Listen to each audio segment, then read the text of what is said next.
Bazooka എന്ന ചിത്രത്തിൻ്റെ 8-ാം ദിവസത്തെ തമിഴ്നാട് ബോക്സ് ഓഫീസ് കളക്ഷൻ റിപ്പോർട്ടാണ് ഇന്നൊരു വീഡിയോ ഭാഗത്ത്.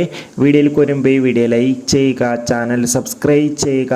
ഏപ്രിൽ മാസം മെയ് മാസം OTT റിലീസ് ചെയ്യുന്ന ചിത്രങ്ങളുടെ വീഡിയോ നമ്മുടെ ചാനൽ ഭാഗം പരിശോധിച്ചാൽ നിങ്ങൾക്ക് കാണാൻ വേണ്ടി സാധിക്കുന്നതായിരിക്കും.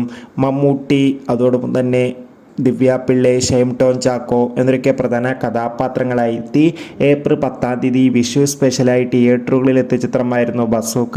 ചിത്രത്തിന് അത്യാവശ്യം ഒരു അഭിപ്രായം തന്നെയാണ് ഇപ്പോഴും പുറത്തുകൊണ്ടിരിക്കുന്നത്. അതുകൊണ്ട് തന്നെ എല്ലാ സിനിമാ പ്രേമികളും ഒരേപോലെ ബസൂക്ക എന്ന ചിത്രത്തിൻ്റെ ഓരോ ദിവസത്തെ ഓരോ കളക്ഷൻ റിപ്പോർട്ടും അറിയാൻ വേണ്ടി കാത്തിരിക്കുകയാണ്. ഫൈനലി ചിത്രത്തിൻ്റെ 8-ാം ദിവസത്തെ ഏറ്റവും പുതിയ തമിഴ്നാട് ബോക്സ് ഓഫീസ് കളക്ഷൻ റിപ്പോർട്ടൊക്കെ പുറത്തുവന്നിരിക്കുകയാണ്. അത്യാവശ്യം ഒരു ആവറേജ് ബുക്കിംഗ് ആയിരുന്നു ഇന്ന് തമിഴ്നാട്ടിൽ നടന്നത്. അതുകൊണ്ട് തന്നെ 5 മുതൽ 10 ലക്ഷം വരെ ഇന്ന് കളക്ഷൻ നേടിയെടുക്കാൻ വേണ്ടി സാധിക്കുമെന്ന് ട്രാക്കിംഗ് റിപ്പോർട്ടുകൾ സൂചിപ്പിക്കുന്നുണ്ട്. കാത്തിരിക്കാം. ബൈ.